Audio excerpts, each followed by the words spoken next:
किया। आगे की क्या कहानी है?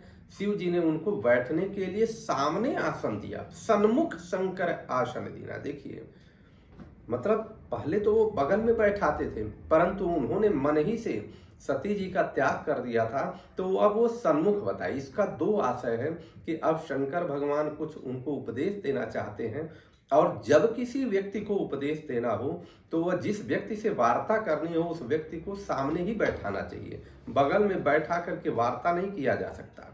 इसीलिए शंकर भगवान ने यह निश्चय किया और सामने बैठाया। शिव जी भगवान हरि की रसमयी कथा कहने लगे।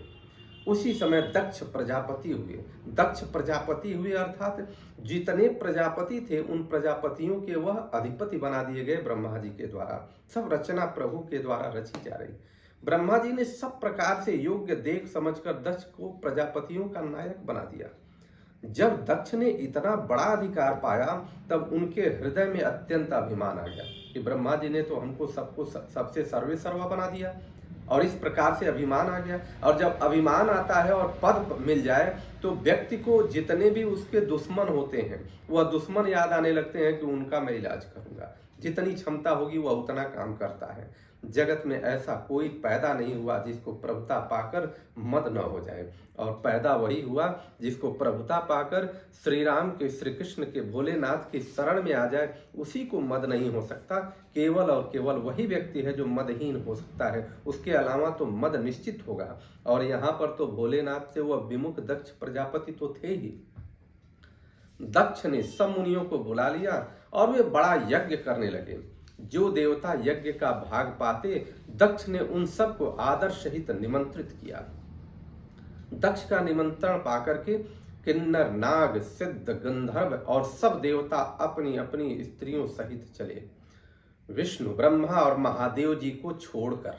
ध्यान दीजिएगा, विष्णु जी भी नहीं गए, ब्रह्मा जी भी नहीं गए, और महादेव जी को तो बुलाया ही नहीं गया था। सभी देवता अपना अपना विमान सजा करके चल दिए, क्योंकि यहाँ पर यह स्पष्ट रूप से आशय है कि जहाँ शंकर है वहीं विष्णु है, जहाँ विष्णु है वहीं शंकर है। दोनों अलग नहीं हैं, सब एक ही हैं। इसलिए ये ध्यान देने की आवश्यकता है।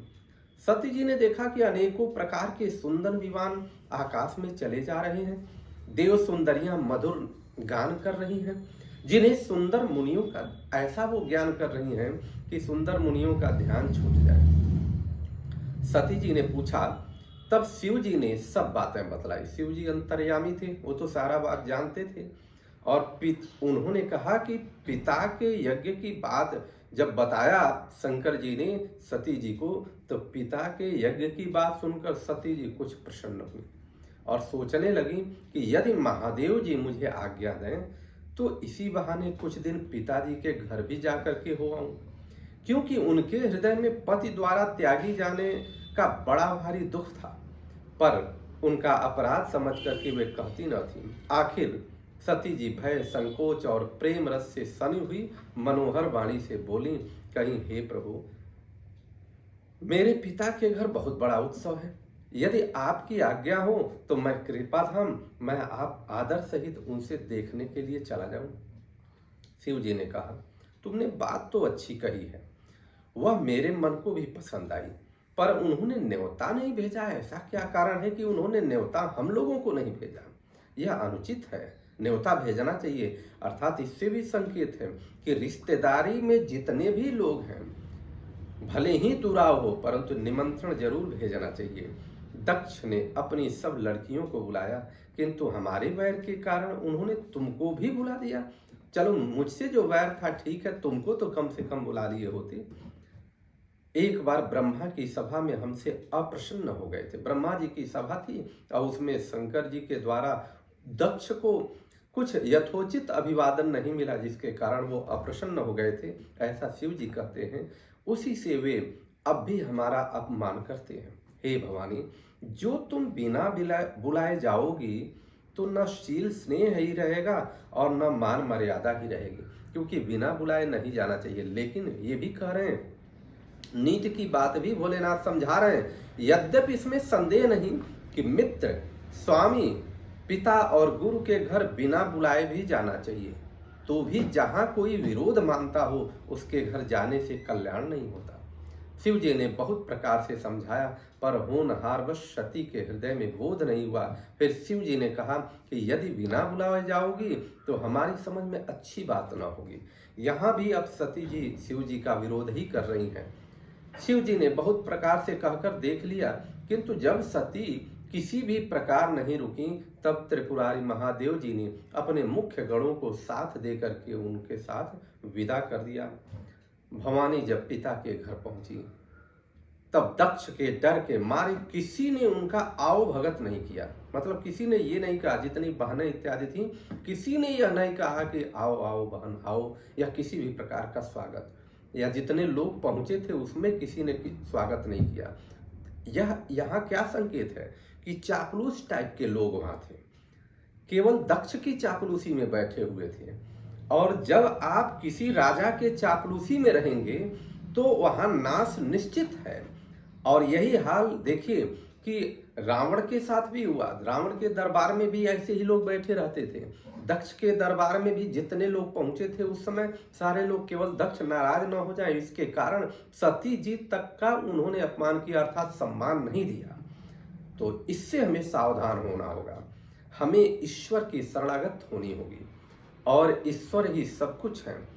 किसी के भय से हम ईश्वर को छोड़ दें, किसी के भय से ईश्वर का सम्मान छोड़ दें, या जो हमें जन्म दिया है, इस धरती पर लाया है, इस सृष्टि की रचना किया है, उसको ही छोड़ दें तो सर्वनाश निश्चित होगा। ऐसा यही हुआ कि किसी ने सती जी को आवभगत तक नहीं किया।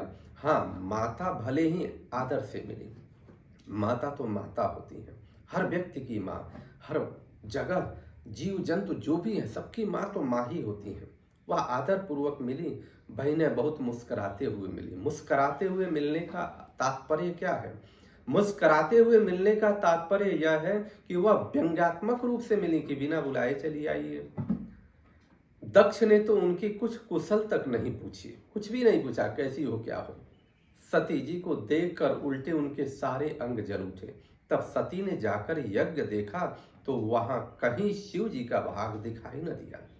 तब शिव जी ने जो कहा था वह उनको समझ में आ गया कि शिव जी सही बात कह रहे थे। स्वामी का अपमान समझकर सती का हृदय जल उठा। पिछला दुख उनके हृदय में उतना नहीं व्यापा था जितना महान दुख इस समय हुआ। इस प्रकार की अगर महिला हो कि अपने पति का अपमान देख करके और पूरी तरह से रणचंडी के रूप में आ जाए, तो समझ लो कि वह पतिव्रता स्त्री हो सकती है। यद्यपि जीवन में अनेक प्रकार के दारुण दुख हैं, तथापि जाति अपमान सबसे बढ़कर कठिन है। यह समझकर सती जी ने को बड़ा क्रोध हुआ, और क्रोध हुआ तो माता ने उन्हें बहुत प्रकार से समझाने बुझाने का प्रयास किया। माता जी ने कहा कि अरे देखो, इनकी बुद्धि मारी गई है, लेकिन वो मानी नहीं। परंतु उसने शिव का अपमान सहा नहीं गया। इससे उनके हृदय में कुछ भी प्रबोध नहीं हुआ। तब वे सारी सभा को हठपूर्वक, डांट पूर्वक, क्रोध भरे वचन बोली। आगे क्या बोलती हैं कहानी में अगले दिन।